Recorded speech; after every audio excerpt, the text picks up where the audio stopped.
दोस्तों, विदेश में पैसा कमाने गया एक लड़का जिसका नाम ओमकार होता है, पूरे 2 साल बाद आज अपने देश भारत वापस लौट रहा था। हवाई जहाज से उतरने के बाद वो दिल्ली रेलवे स्टेशन पर जाता है और ट्रेन में बैठकर अपने शहर के लिए रवाना हो जाता है। ट्रेन ओमकार के शहर रायबरेली से पहले ही एक स्टेशन पर कुछ समय के लिए रुकती है। करीब 30 मिनट के लिए वो ट्रेन वहाँ ब्रेक लेती है, तो ओमकार सोचता है कि अभी तो काफ़ी समय है, क्यों ना स्टेशन से कुछ लेकर खा लिया जाए। और वो ट्रेन से उतरता है। जैसे ही स्टेशन पर जाने लगता है तो क्या देखता है कि उसी के बूढ़े माँ बाप और उसकी धर्म पत्नी रेलवे स्टेशन पर भीख मांग रहे हैं। वो लोग ओमकार को देख नहीं पाते और भीख मांगते हुए उससे कहते हैं कि साहब कुछ पैसे दे दीजिए, 2 दिन से कुछ नहीं खाया है। ओमकार जब अपने माँ बाप की ऐसी दुर्दशा को देखता है तो उसकी आंखें फटी की फटी रह जाती हैं। पत्नी जब अपने पति को देखती है तो वहीं रेलवे स्टेशन पर रोने लगती है। दोस्तों, ऐसी क्या दुविधा आन पड़े जो ओमकार के विदेश जाने के बाद उसके माँ बाप और पत्नी को भीख मांगनी पड़े। दोस्तों, ये दिल को तार तार कर देने वाली कहानी है, बड़ी ही दुख भरी कहानी। एक बार थोड़ा सा समय निकालकर कहानी को अवश्य सुने, क्योंकि कहीं ऐसा आप लोगों के साथ भविष्य में ना हो जाए। दोस्तों, ये कहानी आप सुनेंगे तो कहेंगे कि हकीकत है, ऐसा नहीं होना चाहिए था। दोस्तों, ये सच्ची घटना उत्तर प्रदेश के रायबरेली की है। ओमकार एक ठीक ठाक परिवार से था। ये 2 भाई थे, एक ओमकार और दूसरा योगेश। दोनों का विवाह भी हो जाता है, लेकिन दोस्तों ओमकार की जो भाभी थी वो थोड़ा तेज तर्रार स्वभाव की थी। योगेश की शादी पहले ही हो जाती है, क्योंकि वो घर में बड़ा था। पत्नी घर में आती है जो कि पहले से ही कर्क मिजाज की थी। बड़ी ही रोमांचक कहानी है दोस्तों, बस सुनते जाइए, क्योंकि भाभी के चक्कर में आकर देवर सब कुछ भूल जाता है। जब तक कि ओमकार की शादी नहीं हुई थी तो उसकी भाभी ने अपने देवर को अपने नैनों के जाल में बुरी तरह से फंसा लिया था। ओमकार को वो अपनी मीठी मीठी बातों से इस कदर प्रभावित करती है कि जो कुछ भी वो उससे कहती वो हर काम करने के लिए राजी हो जाता। दोस्तों, इसी के चलते नतीजा ये होता है कि फिर ओमकार का भी विवाह हो जाता है। ओमकार की पत्नी का नाम खुशी था। जैसा उसका नाम था वैसा ही उसका स्वभाव भी था। खुशी बहुत ही गरीब लेकिन नेक परिवार की लड़की थी। खुशी अपने ससुराल आती है, लेकिन उसने कभी ये सुख ही नहीं जाना कि पति होता क्या है। दोस्तों, ओमकार जब भी अपने काम से घर वापस आता था तो पत्नी से सीधे मुंह बात ही नहीं करता था। पत्नी को 8-8, 10-10 दिन हो जाते थे, लेकिन ओमकार उससे कोई भी प्यार की बात नहीं करता था। अपनी पत्नी के सुख दुख किसी भी प्रकार से वो कोई भी बात न करता। अगर खुशी उससे बात करने या उस पर अपना अधिकार जताने की कोशिश करती तो वो उसे फटकार लगा देता, क्योंकि ओमकार पहले ही अपनी भाभी के चुंगल में फंसा हुआ था। जैसा भी उसकी भाभी कहती थी वो वैसा ही काम करता था।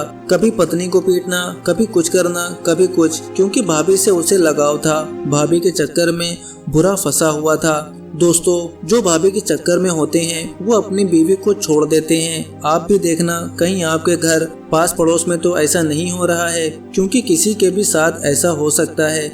नतीजा यहाँ तक पहुँच जाता है कि जब ओमकार और उसकी भाभी खुशी को ज्यादा ही परेशान करने लगते हैं, बिना किसी वजह के बात बात पर उससे झगड़ने लगते हैं, तो खुशी अपने चचेरे भाई को बुलाती है, क्योंकि और कोई घर में था ही नहीं। माता पिता का पहले ही देहांत हो गया था। चचेरा भाई आता है तो उसके साथ अपने मायके में ही चली जाती है। उधर ओमकार की भाभी को सिर्फ पैसों से मतलब था। वो ओमकार से कहती है कि देवर जी, मैंने सुना है विदेश में जाकर लोग सऊदी अरब में खूब पैसा कमाते हैं। आप भी ऐसा करो, कुछ समय के लिए विदेश चले जाओ और खूब मन लगाकर मेहनत करना, पैसा कमाना। पैसा ज्यादा रहेगा तो आप और मैं खूब मजे की जिंदगी काटेंगे। फिर मुझे भी विदेश अपने साथ ले जाना। अब वो भाभी की बात को टाल ही नहीं पाता और 1-2 महीने में ही उसे वीजा मिल जाती है और फिर विदेश चला जाता है। अपने माता पिता को विदेश जाने से पहले अपने बड़े भाई और भाभी को उनकी देखभाल करने, उनके खर्च उठाने की जिम्मेदारी सौंप गया था कि मैं विदेश से पैसा भेजता रहूँगा, आप मम्मी पापा का ध्यान रखना। लेकिन जो भाभी होती हैं अपने पति योगेश से कहती हैं कि जब तक ओमकार विदेश गया हुआ है उसके वापस आने से पहले बुढ़िया और बुढ़े के नाम जो भी खेती है, प्रॉपर्टी है, अपने नाम करवा लेते हैं। ये हमारे लिए भविष्य में काम आएंगी। सारी संपत्ति हमारे नाम जाएगी तो पैसा ही पैसा होगा। दोस्तों, योगेश के मन में भी दौलत का लालच आ जाता है और जैसा उसकी पत्नी ने समझाया था वैसे ही वो करता है। तहसील जाता है और वकील से पहले ही सेटिंग बना लेता है। अपने बूढ़े माँ बाप को तहसील ले जाता है ये बोलकर कि सरकारी योजना आई है, आपको बुढ़ापे में पेंशन आया करेगी। बेचारे बूढ़े माता पिता अपने बेटी की बातों में आ जाते हैं और धोखे में अपनी सारी प्रॉपर्टी, सारी खेती की जमीनें, सभी चल अचल संपत्ति अपने बड़े बेटे के नाम कर देते हैं। और ये करवाने वाली सिर्फ ओमकार की भाभी ही होती हैं, जिसने दौलत का लालच अपने पति को दिया था। सब कुछ अपने नाम होने के बाद वो लोग बूढ़े माँ बाप को घर से बाहर निकाल देते हैं और घर में ताला लगाकर बाहर चले जाते हैं। अब जब बूढ़े माँ बाप के नाम कुछ भी नहीं रहा, ना तो उनके पास पैसा था, ना कोई जरिया, बेचारे अपना पेट पालने के लिए गांव से थोड़े दूर एक रेलवे स्टेशन पर भीख मांगने को मजबूर हो जाते हैं। जो कुछ भी कोई दे देता था खा लेते थे और ऐसे ही अपने दिन गुजार रहे थे। उधर दोस्तों, जो ओमकार की पत्नी थी खुशी, उसका भी यही हाल था। कुछ समय के लिए तो चचेरा भाई और भाभी अपने साथ रखते हैं, लेकिन फिर उसकी भाभी बात बात पर ताने मारने लगती है। तो खुशी एक दिन तंग आकर विचार करती है कि मुझे अब इस घर में नहीं रहना है, कुछ भी करूंगी, चाहे भीख मांग कर खाना पड़े, लेकिन यहाँ इनके साथ इस घर में रोज रोज के ताने नहीं सुन सकती।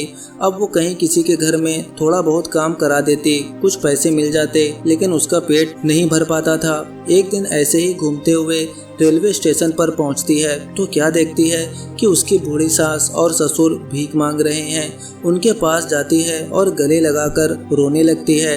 पूछती है, माँ, बाबूजी, आपकी ये दशा कैसे हो गई? सास ससुर अपनी आप बीती खुशी को बताते हैं कि तुम्हारा पति तो विदेश चला गया था और तुम्हारी जेठानी और जेठ ने हमसे धोखे से सारी जमीन जायदाद अपने नाम करा ली है और हमें घर से धक्का मारकर बाहर कर दिया है। अब हम दोनों दर दर की ठोकरें खाने को मजबूर हैं। खुशी एक नेक और दिल साफ लड़की थी। वो अपने सास ससुर की ऐसी स्थिति में उनके साथ रहती है। भीख मांगने के अलावा उनके पास कोई दूसरा सहारा नहीं था। कभी कभी खुशी ट्रेन में चना दाना वगैरह बेच लिया करती थी और ऐसे ही अपने बूढ़े सास ससुर की सेवा में लगी रहती। ये लोग एक पन्नी का तिरपाल बनाकर उसके नीचे फुटपाथ पर ही रात गुजार दिया करते थे। कुछ समय ऐसे ही बीतता गया। कुछ समय के बाद, लगभग 2 साल बाद, ओमकार को अपने घर की याद आने लगती है।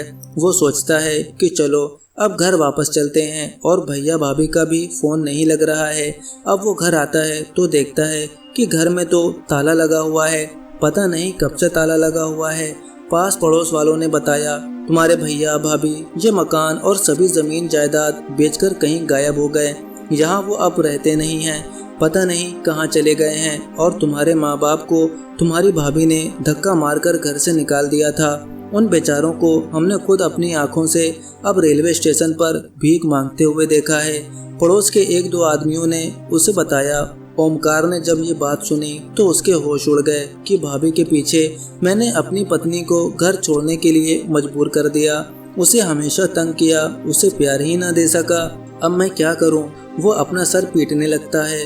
अब वो अपने माता पिता को खोजता हुआ रेलवे स्टेशन पर पहुंचता है। इधर उधर ढूंढने लगता है तो माता पिता बेचारे भीख मांग रहे होते हैं। अब उनके पास जाता है और उन्हें देखकर फूट फूट कर रोने लगता है। इतने में ही उसकी पत्नी खुशी, जो कहीं से पानी लेने गई हुई थी, अपने सास ससुर की सेवा में लगी हुई थी। जैसे ही खुशी ने अपने पति को देखा तो भागकर अपने पति के चरणों से लिपट जाती है। उसने अपने पति ओमकार का आज भी उतना ही सम्मान किया जितना वो पहले करती थी, लेकिन ओमकार ने अपनी भाभी के चक्कर में आकर उसके प्यार के जाल में फंसकर अपनी पत्नी को ठुकरा दिया था। लेकिन अपनी पत्नी का आज भी अपने प्रति ऐसा प्रेम देखकर उसे अपनी गलतियों का पछतावा होने लगता है। उसकी आंखों से आंसू टपकने लगते हैं। अब वो चारों एक दूसरे को गले लगाकर रोने लगे और अपना मन हल्का करते हैं। दोस्तों, ओमकार के माता पिता ने बताया कि तुम्हारे भैया भाभी ने हमारे साथ बहुत गलत किया। सब कुछ बेटा अपने नाम करवा लिया, तुम्हारा हक भी छीन लिया, लेकिन तुमने भी तब हमारी एक ना सुनी थी। वो तो शुक्र है ईश्वर का कि हमारे ये छोटी बहू बहुत नेक और दयालु है। अगर ये हमें ना मिलती तो आज हम कहीं के ना रहते और ऐसे ही भूखे फुटपाथ पर मर जाते। तुमने बहू को ठुकरा दिया था, लेकिन बहू आज भी तुम्हें वही इज्जत करती है, वही तुम्हारा मान सम्मान कर रही है। ऐसी बहू क्या कहीं ढूंढने से भी मिल सकती है? ये सुनकर ओमकार रोने लगता है और अपनी पत्नी खुशी से कहता है कि मुझसे जो गलतियाँ हुई हैं, भूल हुई है, उन सब के लिए मैं बहुत शर्मिंदा हूँ, मुझे माफ़ कर दो, मैं तुम्हें समझ ही नहीं पाया। तो खुशी कहती है, इसमें आपकी कोई गलती नहीं है जी, आपको तो भाभी ने ही अपने वश में कर रखा था, अब आपकी आंखें खुल गई हैं, तो इससे अच्छा हमारे लिए कुछ हो ही नहीं सकता है।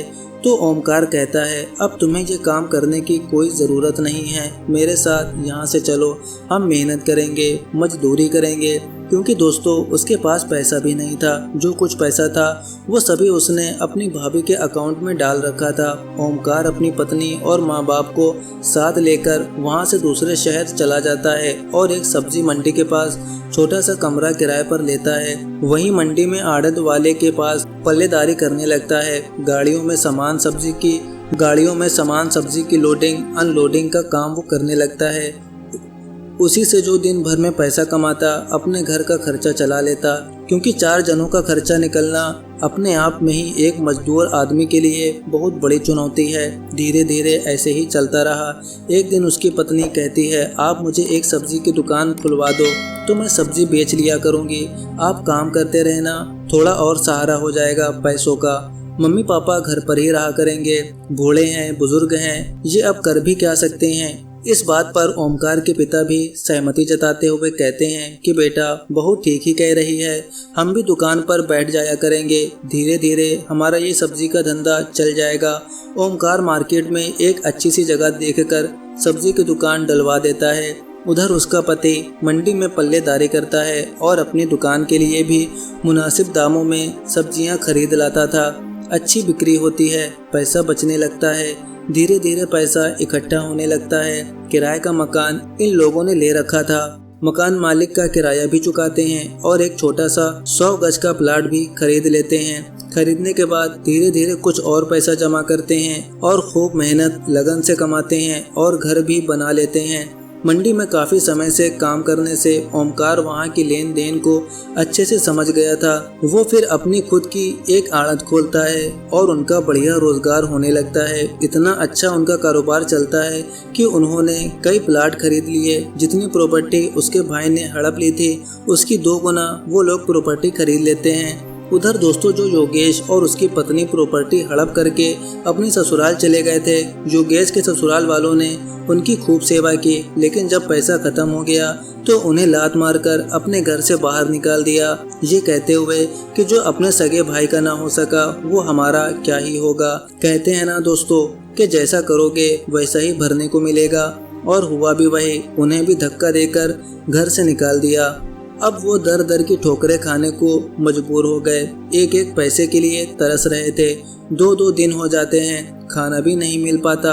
पानी पीकर अपनी भूख मिटा रहे थे, जैसा उन्होंने अपने माँ बाप के साथ किया, अपनी छोटी बहू के साथ किया। आज वही दिन उन्हें देखने पड़ रहे थे। लेकिन एक दिन अचानक भटकते हुए वो किसी तरह से उसी सब्जी मंडी में आ जाते हैं। जैसे ही योगेश और उसकी पत्नी ओमकार को आड़त पर बैठा हुआ देखते हैं, कई लोग उनके नीचे काम कर रहे होते हैं। ये नज़ारा देखकर उनकी आंखें फटी की फटी रह जाती हैं। फिर वो दोनों ओमकार के पास जाते हैं। मम्मी पापा भी वहीं बैठे हुए थे। योगेश की पत्नी जैसे ही अपनी सास और ससुर के चरणों में आशीर्वाद के लिए झुकती है तो ओमकार रोकते हुए कहता है कि भाभी दूर ही रहना, माँ बाबूजी को हाथ भी मत लगा देना। क्या किया था तुमने इनके साथ? आप लोगों ने सिर्फ पैसों के चक्कर में इन्हें घर से बेघर कर दिया था। तुम्ही ने मुझे मेरी लक्ष्मी जैसी पत्नी से मुझे दूर करवाया था। तुमने मेरी जायदाद को हड़प लिया। अब क्या करने के लिए आए हो यहाँ? जहाँ मर्जी चाहे चले जाइए, हमसे आप लोगों का कोई रिश्ता नाता नहीं है। लेकिन उनकी खराब परिस्थिति को देखते हुए उसके सास ससुर कहते हैं कि बेटा ओमकार, गलती हुई है, पहले तुमसे भी तो हुई थी, इनसे भी हुई है, आखिर जो भी है ये है तो तुम्हारे ही भाई, जो होना था वो हो गया, अब इन्हें माफ कर दें। इस पर ओमकार की पत्नी खुशी भी कहती है कि हाँ, माँ बाबूजी सही कह रहे हैं, ये जैसे भी हैं तो हमारे परिवार का ही हिस्सा, और अगर भैया भाभी कहीं और भी काम करने के लिए जाएंगे तो हमारी इज्जत भी मिट्टी में मिल जाएगी। आप इन्हें भी कोई छोटा मोटा धंधा शुरू करा दीजिए। हमारे साथ जो कुछ भी इन्होंने किया, आज उसका फल ये भुगत चुके हैं। आखिर है तो ये मेरी जेठानी ही आज भी मेरे लिए पूजनीय है। ओमकार का गुस्सा भी अब शांत हो जाता है। उसकी भी समझ में आ जाता है कि जो हो गया वो अब दोबारा लौट तो नहीं सकता, और वो अपना पैसा लगाकर अपने बड़े भाई का काम भी शुरू करा देता है। दोस्तों, दोनों भाई अपने अपने काम को अच्छे से संभाल लेते हैं और अपने परिवार के साथ बड़े ही प्यार मोहब्बत से रहने लगते हैं। दोस्तों, ये कहानी आपको कैसी लगी? हमारी कहानियाँ पारिवारिक होती हैं। अगर कहानी आपको ज़रा भी पसंद आई हो तो हमारे चैनल को सब्सक्राइब कर लीजिए। आप लोग खुशी और ओमकार के बारे में क्या विचार रखते हैं, हमें कमेंट करके ज़रूर बताएं। धन्यवाद। मिलते हैं एक और नई कहानी के साथ। जय हिंद, जय भारत।